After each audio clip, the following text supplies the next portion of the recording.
Alors nous sommes devant l'hôpital Geneviève de Gaulle-Antoniose à Saint-Dizier et ici on est devant un gros morceau en fait.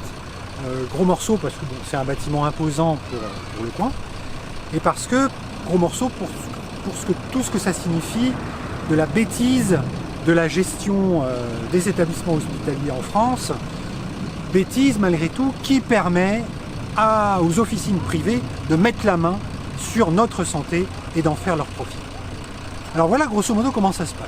Donc dans un premier temps, on construit un bel hôpital sur fonds publics, surdimensionné. C'est-à-dire on sait d'avance que l'activité de l'hôpital public n'aura pas besoin de toute cette place-là. Deuxième temps, il se trouve que le budget de l'hôpital est en déficit. Zut alors, oui, parce que la tarification à l'acte, c'est-à-dire vous avez une opération des poumons, ça fait tant d'euros, vous avez une piqûre, ça fait tant d'euros, vous avez un pansement, ça fait tant d'euros, et à la fin, eh bien, en comptant comme ça, on n'a pas assez d'argent pour pouvoir payer le fonctionnement d'un hôpital comme celui-ci, alors que dans une grosse structure de CHU régional, là oui, on peut avoir des budgets en équilibre. Donc on dit que la chèvre est malade. Et pour soigner la chèvre, on va dire mais on a de la place dans l'hôpital, il n'y a qu'à faire rentrer la clinique privée qui va nous payer un loyer. C'est gagné du coup. L'hôpital public n'est plus en déficit. Ah ben oui, mais ce serait trop simple. Parce que le fin mot de l'histoire, c'est que la clinique privée capte tous les actes qui sont rentables. Autrement dit, ce qui rapporte de l'argent. Les actes médicaux, je parle bien. Une fracture, par exemple, c'est rentable. Un traitement du cancer, alors là, c'est pas rentable. On le laisse à l'hôpital public.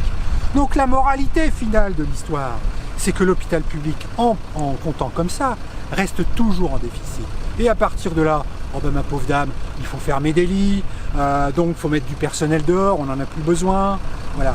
Donc cette gestion-là de notre santé, il faut en finir.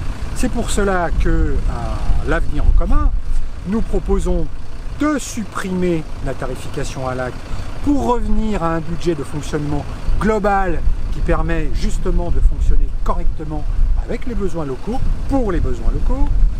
Nous proposons de supprimer les groupements hospitaliers de territoire pour en revenir à une gestion locale et humaine et non pas faire en sorte que les personnels et les malades soient obligés d'aller se balader partout, en l'occurrence ici à Vitry-le-François ou à Verdun, parce que à Saint-Dizier on ne trouvera plus telle ou telle spécialité.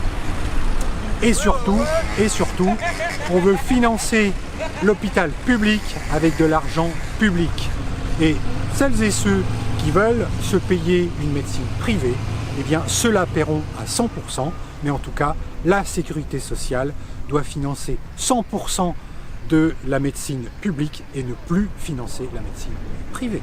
Ça, c'est l'avenir en commun, avec la France Insoumise.